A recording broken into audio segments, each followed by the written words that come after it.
Hey guys, I'm Ebony and welcome to my channel. So today we're going to talk about how I failed my NASM exam and passed my ISSA exam all in the same week. But before we get started, please press that like button and please subscribe. Okay, so let's get started. So the NASM course altogether, I chose the self-study package. I also did the, what else did I subscribe for? I think it was the nutrition coach as well, but I haven't finished that one. But for the CPT, so altogether, I probably was on this course for like 8 months, to be honest, to be completely honest. So I kept pushing it off, pushing it off. I was working a full-time job and I just felt like I couldn't focus. Like it's so much material and I was just like, okay, no. So I kept pushing it off, and my deadline got up. So then I got to the point where I called them and I asked them, could I get an extension? And they gave me an extra month or so. So after the month, I got to the point where I'm like, okay, my exam is around the corner. Due to COVID, I did sign up for the remote exam and I failed. This was like 2 days ago, actually. I failed. I made a 55. So the week before, I was just like cramming everything in because I do well under stress. I'm like a binge studier. I don't do well like over long periods of time trying to study. So I took some advice from some of the other YouTubers, and if you are in the NASM course, if you can see it, at the end it's like some domain 1, 2, 3, 4, 5, and 6, and they have like the study guides and the quizzes at the end. And everyone was like, "Hey, do those, you're a pass." You know. So honestly, the exam itself was like, I think I overdid it. I think the information I was trying to take in wasn't even on the exam. Like, no offense to them, but literally, I was studying on like all of the terms. I was focusing on like memorizing all of this stuff. And I get to the exam, and it's like literally majority of the exam is like the overhead squat assessment and like overactive and underreactive muscles. And I was just like, I didn't even focus on that because I was like, I know that's not going to be on there. And it was. So honestly, because I invested so much money into the courses, I'm still going to retake the exam probably in the next 2 weeks just because now I know what to expect and I can go from there. So don't get discouraged, but make sure you focus on the overhead squat assessment a lot and paying attention to how to know with your client what are some overreactive and underreactive muscles based on when they perform these assessments, basically. So, fast forward, actually the same day to the ISSA exam. So I was like, look, I am disappointed in myself because I was not supposed to fail the exam. And then I made a 55.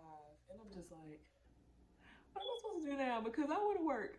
So I called ISSA, and actually the guy that I talked to, they used to work for NASM, and they were just like encouraged me so much, like, hey, it's going to be okay. Like most people fail that exam at least 2 times, so don't feel bad. You know, they have like a 66% pass rate or whatever. So then he was like, well, what I think you should do, you should go ahead and sign up for the course. And honestly, y'all, like, yes, the ISSA, the final exam is like way more detailed, like way more detailed. It's not like the NASM exam. But I think if you actually study with the NASM exam, like, you could probably take the ISSA exam and pass because a lot of the information is very similar. And honestly, like, before I even went into each chapter, I started taking the quizzes and I was like passing every last one of them, like without even looking at their material based off of all the information that I had absorbed with the NASM exam. So I did all, I think they have 31 quizzes in all. And once you do like each chapter and you take all the quizzes at the end, they unlock the final exam. Now, the final exam, it was 200 questions. They're multiple choice questions. Now, it is kind of long, like pretty long. Now, you do have the ability to stop and go at your own pace, but I will say that, like, with the ISSA exam, you need to have a great understanding of what's going on, not more so just memorizing material. Because if you have a great understanding of overall fitness and your clients and how certain muscles work and how they react to other muscles, and diets with like people that have hypertension, people that are diabetic. Like I think you would do well on that exam, honestly, and that's a lot of stuff that's covered. If you've ever taken like any anatomy class, like you will probably do well with that. So now the question is, what cert is best for you?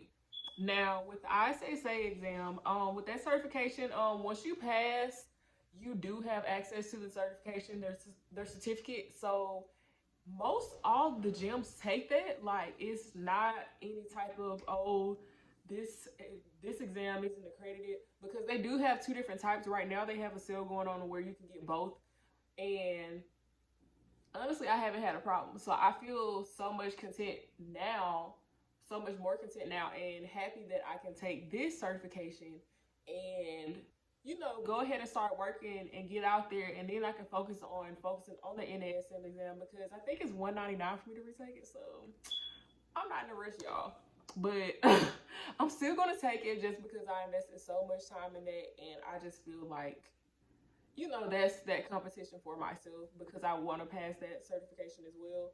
But other than that, I'm taking the strength and conditioning course with ISSA, since they had like some type of promotion going on where if you purchase a CPT course, you can also get an extra course for $100. So what the heck, why not?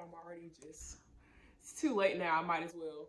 And then with NASM, I just did a CPT course, and I also did the certified nutrition coach. But the cool thing with ISSA is if you take the exam, the online at home remote exam, and then you go back and take the proxy exam, that counts as like 2 certs.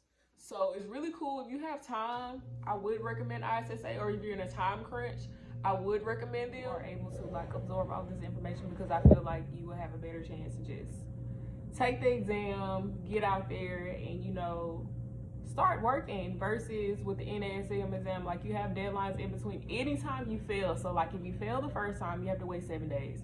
If you fail the second time, you have to wait 30 days. And I think if you fail for the third time, if I'm not mistaken, you have to wait a year. I think it's a year, something like that. So for my peeps that have failed the NASM exam, I do recommend, if you don't mind purchasing that course, to go ahead and do that one. If you're afraid, or if you failed the NASM exam like multiple times, that's a great option. And like all the major franchises and gyms, like they accept it, because ISSA is a good, a certification to get, and they're accredited as well. So don't be like me and rush. But like I said, I do great with binge studying. So if you don't mind packing all that information in and breaking it down and taking the exam and passing, and then go back and thoroughly go through all of the information, because it is a lot, then do that. And I will give you guys an update. Please comment below if you have any questions, or if you need any advice about the exams, or you want more information, and I will give you guys an update about this NASM exam, because yeah, it just I lost that battle. It just, oh well, it's oh well. But nice talking to you guys. Look forward to seeing you soon. Bye.